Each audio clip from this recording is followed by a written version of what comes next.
У меня варится курдюк. Решила сделать курдюк дома в специях. Вот, я поставила его варить. Сделала надрезы. Варим 25-30 минут. Курдюк у меня сварился. Я сняла с плиты.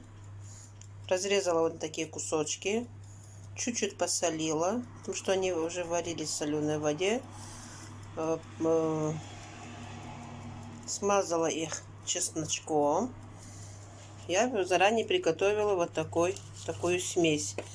Паприка, перец, чеснок сушеный, разные приправы, которые вам нравятся. И добавила еще ореховую траву. Ну, вот. И вот таким вот образом вот я приготовила. Вот он у меня со всех сторон. Макаю в этой приправы и кладу